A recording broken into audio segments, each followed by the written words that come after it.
Selamat pagi, Assalamualaikum warahmatullahi wabarakatuh. Kita sudah masuk bab selanjutnya yaitu limit aljabar ya. Sebelum kita memasuki bab limit, kita kenalan dulu sama limit. Limit itu buat apa sih? Coba perhatikan gambar ini. Nah, ini adalah gambar salah satu kaleng makanan ya. Nah, kalau kalian beli makanan atau minuman atau bahkan skincare, kalian pasti lihat expired date atau tanggal kadaluarsa. Nah, ini expired date ini ditentukan oleh limit. Jadi limit itu menjelaskan kapan maksimal produk itu bisa digunakan. Yang kedua, nah, ini adalah olahraga bungee jumping. Sama, limit juga digunakan untuk menghitung berat badan maksimal agar pemain tidak jatuh langsung ke tanah. Kita ke definisi limit dulu. Limit menyatakan bahwa suatu fungsi f(x) akan mendekati nilai tertentu jika x mendekati nilai tertentu. Pendekatan ini terbatas antara dua bilangan positif yang sangat kecil yang disebut epsilon dan delta. Kamu bisa perhatikan di gambar, coba lihat di gambar ini. Nah, nilai limitnya adalah sama dengan 2. Kenapa? Karena dari arah kiri kita mendekati 2, dari arah kanan kita juga mendekati 2, tapi nilainya tidak pernah di 2. Itulah limit. Kita ke sifat-sifat limit dulu. Jika kita punya limit x mendekati a dari fx itu sama dengan a, dan limit x mendekati a dari gx itu sama dengan b, kita punya 4 sifat.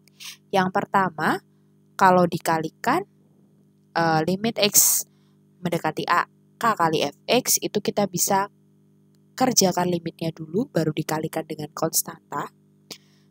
Atau kita kalikan dengan konstanta terlebih dahulu, baru kita cari limitnya.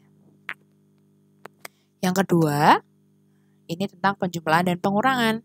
Kita bisa menjumlahkan atau mengurangi dulu baru dicari limitnya, atau kita cari limitnya satu-satu, baru kita jumlahkan dan kita kurangkan. Yang ketiga kali, sama. Kita bisa cari limitnya satu-satu, baru dikalikan, atau kita kalikan dulu, baru dicari limit. Yang keempat, pembagian. Kita bisa bagi dulu baru dicari limitnya, atau kita cari limit satu-satu. Oke. Nah, gimana sih Bu menentukan nilai limit? Sebenarnya menentukan nilai limit itu sangat mudah, yaitu kita tinggal substitusikan nilai x-nya. Limit x mendekati 3, x-nya diganti 3. Kalau sudah ketemu angka, sudah, itu jawabannya. Tetapi kalau kamu mensubstitusikan dia ketemu 0/0, ini yang harus dikerjakan. Ada 3 cara, difaktorkan, dikalikan akar sekawan, atau keduanya. Jadi setelah kamu kalikan akar sekawan, lalu difaktor. Oke, kita ke contoh soal nomor 1. Limit x mendekati 5 dari 6 sama dengan 6. Kenapa hasilnya 6? Karena x-nya nggak ada. Jadi kita hanya tinggal mengisi konstantanya saja. Karena konstantanya 6 berarti hasilnya juga 6. Limit x mendekati 1 dari 3. Ya sama nanti hasilnya 3. Kita nggak lihat x mendekati berapapun karena dia nggak punya x di soal. Nomor 2. Limit x mendekati 3 dari 2x min 5. Kita tinggal masukkan saja x-nya sama dengan 3 ya. Diperoleh 1. Nomor 3. Limit x mendekati 1 dari 4x pangkat 4 min 2x plus 1. Sama. Kita tinggal masukkan x-nya sama dengan 1. Berarti ketemu 3. Nah, nomor 4 ini. Nah, ini nih. Kalau kita masukkan dia ketemunya 0/0. Nah, ini harus kita faktorkan yang atas. Karena yang atas nih bentuknya kuadrat. Kita faktorkan X kuadrat plus 3X dia jadi X kali X plus 3. Nah, X yang atas sama X yang bawah bisa kita coret. Nanti kita ketemu limit X mendekati 0 dari X plus 3, baru kita substitusikan nilainya. 0 plus 3 sama dengan 3. Ingat, sebelum kamu mensubstitusikan nilai limitnya tidak boleh hilang dulu ya. Jadi harus tetap ada limit X mendekati berapanya dulu. Nomor 5. Nah, ini kalau kita masukkan X mendekati 2, dia juga ketemu 0 per 0. Jadi kita harus faktorkan yang atas, faktorkan juga yang bawah.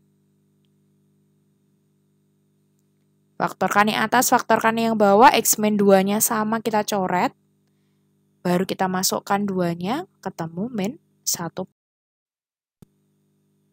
Nomor 6. Nah, nomor 6 ini bentuknya akar, mengandung akar. Kalau kita masukkan X sama dengan 4, dia ketemu 0 per 0. Jadi kita harus rasionalkan bentuk akar.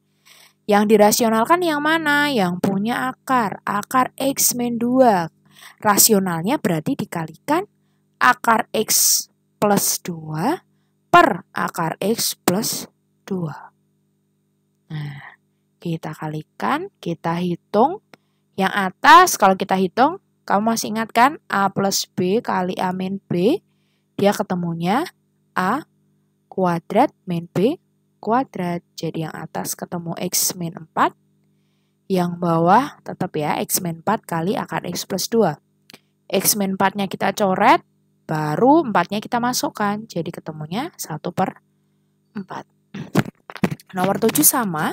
Kalau kita masukkan, dia ketemu 0 per 0. Nah, kita kalikan, rasionalkan sekawannya. Nah, yang berubah ini hanya tanda yang di tengah ya. Jadi nanti dikalikan 2 plus akar 4 min X per 2 plus akar 4 min X. Yang di dalam akar dia tandanya tetap, karena kita anggapnya dia satu kesatuan. Nah, kita masukkan.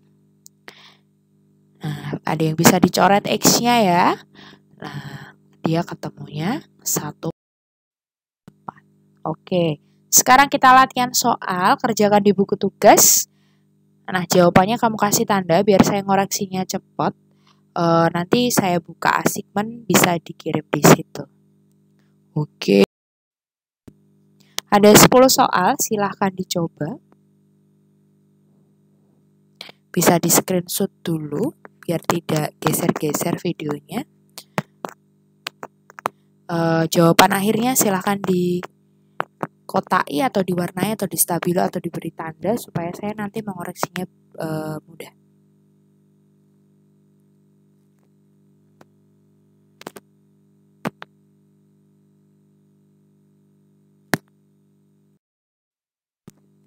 Oke, kalau sudah, untuk materi hari ini, apabila kamu ada pertanyaan atau kesulitan, silakan bisa kita diskusikan di grup WA ya, WA kelas masing-masing. Dan minggu depan kita akan belajar tentang limit tak hingga. Habis itu kita ulang. Oke, sampai sini dulu materi kita minggu ini. Selamat pagi, selamat belajar. Assalamualaikum warahmatullahi wabarakatuh.